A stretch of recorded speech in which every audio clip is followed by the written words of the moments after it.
Offside.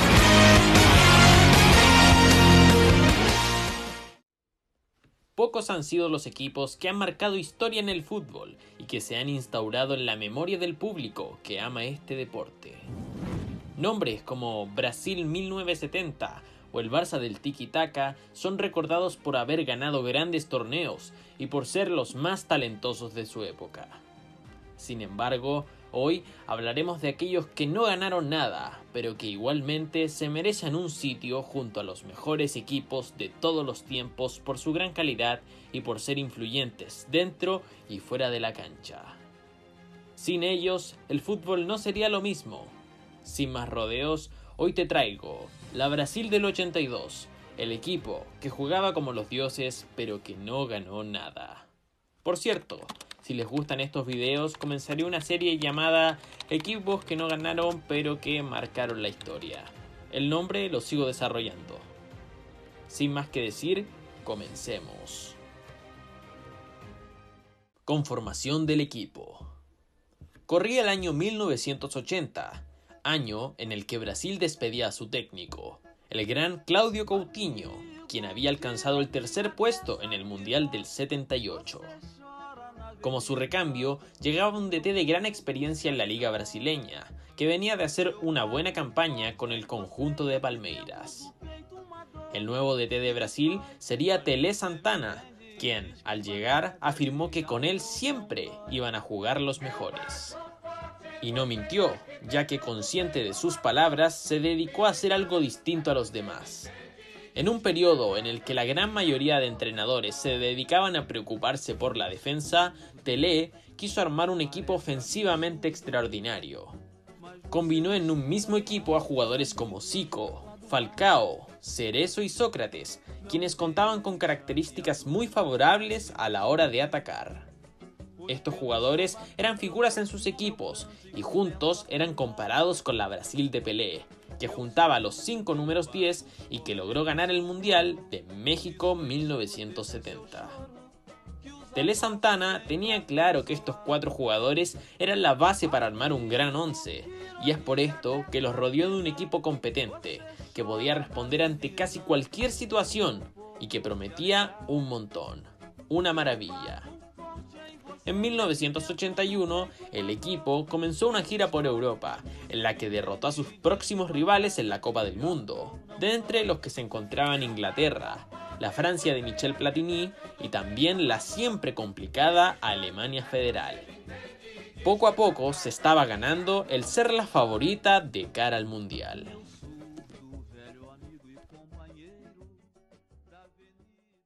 Jugadores. La Brasil de Tele Santana era un equipo que se caracterizaba por contar con grandes estrellas, sobre todo en su mediocampo. En la portería se encontraba Waldir Pérez, quien no contaba con ninguna cualidad táctica, pero que cumplía.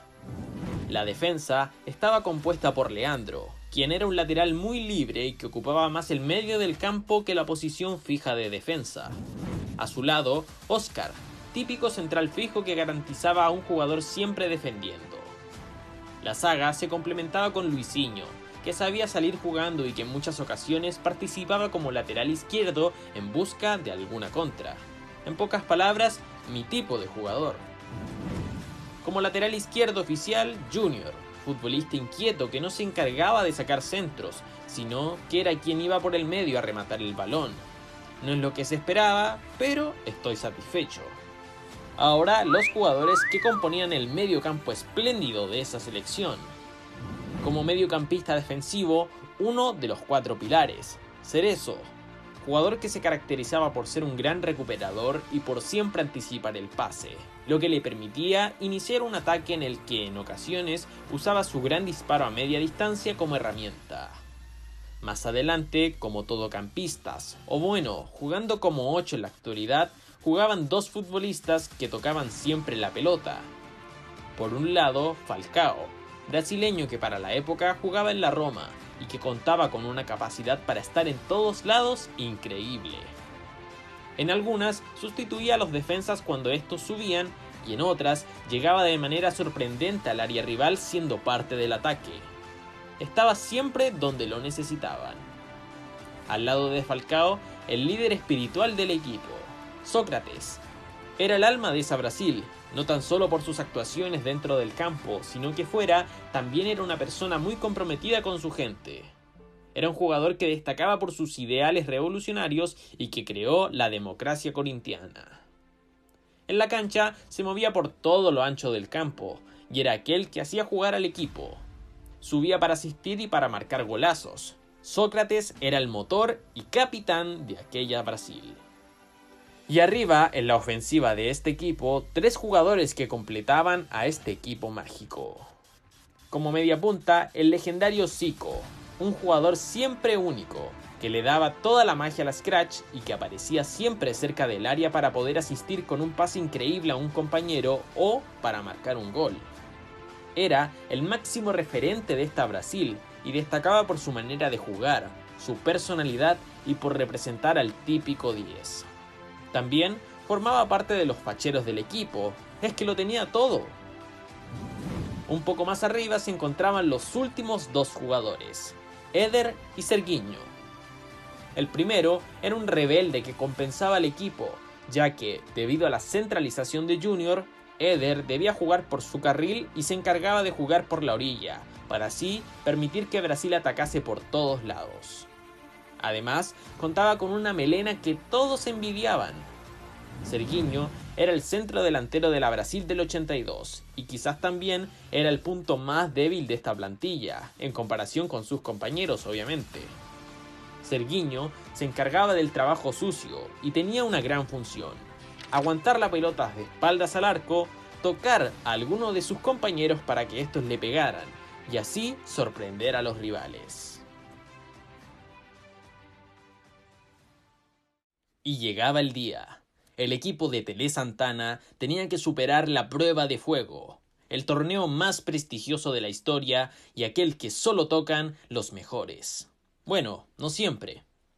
El Mundial de España 82 fue la 12ª versión del campeonato y contó con grandes participantes y con otras grandes ausencias, como Holanda o Uruguay. Argentina llegaba como la vigente campeona y Brasil como la favorita para ganar el torneo. El grupo 6 contenía a los protagonistas del video y también a las selecciones de la Unión Soviética, la de Escocia y la de Nueva Zelanda, quien debutaba en los mundiales.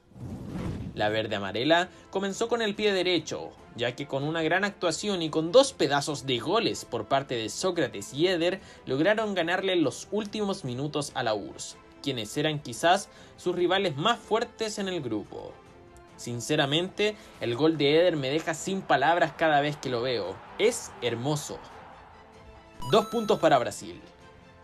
Su segundo rival sería la selección de Escocia. El 18 de junio de 1982, ambos equipos se vieron las caras en el estadio Benito Villamarín. Este partido comenzó cuesta arriba para los cariocas, porque en el minuto 18 era el escocés Neri quien disparaba un balón inatajable para Pérez, lo que ponía en ventaja a los europeos. Pero como ya sabemos, Brasil nunca se ha dado por vencido y la presión constante que imponían les acabó dando el primer gol. Tras una falta a la scratch, fue Zico quien se decidió para patear el tiro libre y mandarlo al ángulo del arco escocés. Parece que le hubiese pegado con regla la pelota. 1-1. Ya en el segundo tiempo, Junior ponía un córner que aprovechaba la chasca de Oscar, quien cabeció con el alma y puso el 2-1 en un partido que aún no había acabado. A los 63 era Éder el que demostraba la calidad que tenía y amagaba al portero con que iba a disparar un bombazo, aunque hizo todo lo contrario. Levantó la pelota por encima del guardameta y anotó un gol que sentenciaba el partido. Ya en los últimos minutos del encuentro, era Falcao el que ponía el 4-1 definitivo con un tiro raso a larga distancia. El mundo disfrutaba de una Brasil inspirada y llena de talento. 2 puntos para Brasil. El último partido por la primera fase era frente a Nueva Zelanda, que hasta el momento no había ganado ningún partido. Frente a 43.000 espectadores, Brasil le dio un baño de goles a los debutantes, con todo respeto. La jugada comenzó con un taco de Sócrates. Luego, con solo 2 pases, se logró conectar un centro que Zico remató con una preciosa volea. En el 31, Brasil armó una contra espléndida de tan solo 4 pases que finiquitó nuevamente Zico tras un centro hacia atrás de Leandro. Simples y efectivos. En el segundo tiempo, Brasil salía jugando con pases perfectos y precisos, lo que dejaba que Falcao llegara hasta la cocina para marcar el 3-0. A esta altura nadie quería ser Nueva Zelanda. Y por si todavía querían más, llegaba el gol del 9, Serginho, que cerraba el partido y que permitía a Brasil avanzar a la segunda fase del torneo. Brasil, de manera invicta, demostraba estar muy por encima de sus rivales. La organización del torneo era muy distinta respecto a la actual. Si lograbas poder pasar la primera fase, debías entrar a un segundo grupo. En el caso de Brasil, le tocó el grupo más difícil del torneo, ya que debía enfrentarse a Argentina y a Italia, a pesar de que ninguno de los dos equipos se comparaba al nivel que venía dando Brasil. Su primer partido por la segunda fase se dio en el estadio de Sarriá. La casa del club español recibía a las dos potencias sudamericanas que debían enfrentarse cara a cara en un partido que podía definir su futuro en la competición. De un lado, la Brasil de Zico y Sócrates. Del otro, la Argentina, vigente campeona que además contaba con un jugador que prometía mucho, Diego Maradona. El partido comenzaba y la expectación estaba por los aires. A los 11 minutos del arranque, Argentina cometió una falta y Zico quiso patear. Por más que se acomodara la barrera y que el arquero ordenara, el gol fue inevitable. Zico le pegó un zapatazo al balón con su borde externo, lo que superó a la barrera y también a la inteligencia del arquero. 1-0 al descanso. Comenzaba el segundo tiempo y nuevamente tuvieron que pasar 11 minutos para que la Scratch hiciera lo suyo. En este caso, un centro cabeceado por Serginho ponía el partido de cara a los brasileros. El 9, como ya les dije, no era lo más brillante, pero tenía lo suyo. Más tarde, Brasil demostró estar por encima y su estilo de juego ofensivo, combinado con su gran precisión en los pases, ayudaba a sumar en el marcador. En esta ocasión, Zico tiraba un pase al hueco imprevisible para Junior, quien, de manera sobria y tranquila, le colocaba la pelota pegada al poste al arquero rival. Un dato curioso es que unos minutos más tarde se daría un hecho muy polémico. Durante una jugada en la que los brasileños conseguían hacerse con el balón, Maradona optó por mandarle una patada al muslo de su oponente, lo que causó que el árbitro le expulsara del partido, y lo que ponía en mayor ventaja a los ya casi ganadores del encuentro. Finalmente, tras un error en la defensa brasileña, era Díaz quien marcaba el gol del honor para Argentina, que tenía un pie afuera del Mundial. 2 puntos para Brasil, que le permitían soñar con pasar a semifinales. Los dirigidos por Tele Santana solo pensaban en una cosa: Italia. 5 de julio de 1982. Son las 5 de la tarde y el partido está por comenzar. Más de la mitad de las apuestas iban para Brasil, que venía invicto a enfrentar a un rival que en una primera impresión no debía suponerle mayor dificultad. Era la también campeona del mundo, Italia, que, de la mano de Paolo Rossi, venía de haber empatado 3 de sus 4 partidos. Quien ganase esos 90 minutos pasaría a las semifinales. El estadio de Sarriá presenciaba uno de los partidos más espectaculares de toda su historia. Sonaba el silbato y el mundo se paraba por un momento. Una Brasil empoderada partía con un buen juego en zona italiana, aunque los ítalos no compraban los ataques de la verde amarela. Era un partido parejo, sin embargo, todo cambió con una jugada. Un centro de Cabrini callaba a los espectadores. El trayecto que tomó el balón fue preciso, pues cuando ya parecía caer, se encontró con la cabeza de Paolo Rossi, quien marcaba el 1-0. Golpe duro para el titán del torneo. Brasil no iba a aguantar la derrota y se esforzaron por concretar aquella jugada. Los dos líderes del conjunto brasilero se unieron en una sola persona y crearon una obra maestra. Sócrates le da un pase a Zico, quien la controla y logra desarmar a toda la defensa con una sola finta. Sócrates sigue la jugada corriendo de cara al arco y Zico lo ve. El chascón mete un pase para el genio, que marca un gol que empataba el encuentro. Se me pone la piel de gallina, señores. A los 26 minutos aparecía el oportunista Rossi, que aprovechó un error en la defensa carioca. El italiano andaba encendido y en esa jugada no perdonó. 2-1 para Italia. Lo restante del primer tiempo estuvo lleno de emociones, pero entre equipos no se marcaron. Ya en el segundo tiempo, Brasil entró en busca de empatar el partido, aunque no contaba con la suficiente creatividad para armar jugadas perfectas. Llegaba el minuto 68 y Junior hacía una diagonal. En el camino decide darle un pase a Falcao, quien, tras hacer una malla a la defensa italiana, le pega un zambombazo que daba esperanzas para el conjunto de Tele Santana. 2-2 el partido y muchos corazones colgando de un hilo. Sin embargo, el destino y el azar lo decidió todo. Luego del gol de Falcao, Brasil no se vio con creatividad o imaginación para la ofensiva y le costaba bastante atacar. La historia se modificó en aquel minuto 74. Era Bruno Conti quien centró el balón en busca del daño hacia Brasil. El balón rebotó y Graziani remató un tiro desgraciado que pintaba para irse fuera. Pero allí estaba. Dicen que el fútbol es un deporte de momentos y que a veces el detalle más mínimo puede cambiarlo todo. Volvamos a ver la jugada.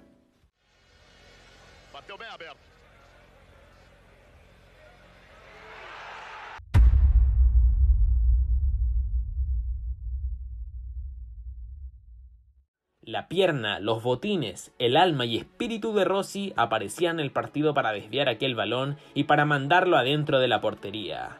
Lo gritó, y es que Italia tenía un pie en las semis del mundo. Toda una nación estaba feliz y toda otra estaba desolada. Italia ganaba 3-2 con un hat-trick del 9, de Paolo. Los minutos pasaban y la selección brasileña no pudo hacer nada. Brasil caía a pedazos al pasar los minutos y por más que se buscó, el milagro ya había pasado. Pitido final y Brasil se despedía del Mundial y del tetracampeonato. El recordado milagro de Sarriá cerró la jornada.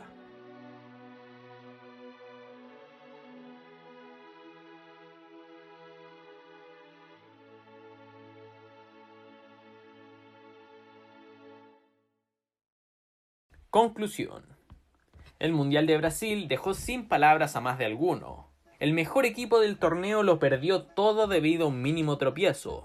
Y es que Brasil se merece ser nombrada como la mejor selección de la Copa del Mundo en 1982, ya que, con su juego revolucionario y sus grandes figuras, demostró que aún se podía creer en el fútbol de élite. Los números también la acompañaron, pues en todo el torneo marcó 15 goles y recibió tan solo 6. Además, tuvo a los mejores jugadores.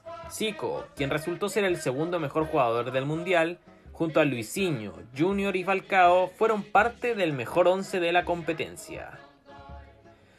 Una de las grandes frases que quedaron para definir a la Scratch fue esta, dicha por Tele Santana. Solo tengo envidia de la pelota, que, si fuese una sola en los 7 partidos del Brasil, saldría de la Copa diplomada en fútbol. Italia acabó ganando aquel mundial, pero muchos coinciden en algo. Sócrates lo define muy bien en una oración. Dice, perdimos, mala suerte y peor para el fútbol. El planeta perdió una selección que tenía mucho para dar, pero que debió irse antes de lo previsto. El Mundial de España se tuvo que despedir de aquella selección que volvió a convertir a este súper competitivo deporte en un simple juego. Hasta el día de hoy se recuerda a esa Brasil de Zico, de Sócrates y del pueblo. Los campeones morales siempre serán ellos, y a pesar de que muchas personas no la ubican al nivel de equipos campeones, creo que merecen algo más. Brasil del 82 son parte de estos equipos que sobrepasan la cancha y que logran representar a una persona, un pueblo o una nación. Por todo lo mostrado y por lograr enamorarme en unos cuantos días, le doy las gracias a esta Brasil, que dejó su huella en la historia y en todos los amantes de este deporte. Sin nada más que añadir, muchas gracias a todos. Recuerda que si te gusta este estilo de videos, puedes apoyarme con un like, un comentario y una suscripción. Les deseo lo mejor y bueno, ya saben, nos vemos en un nuevo video.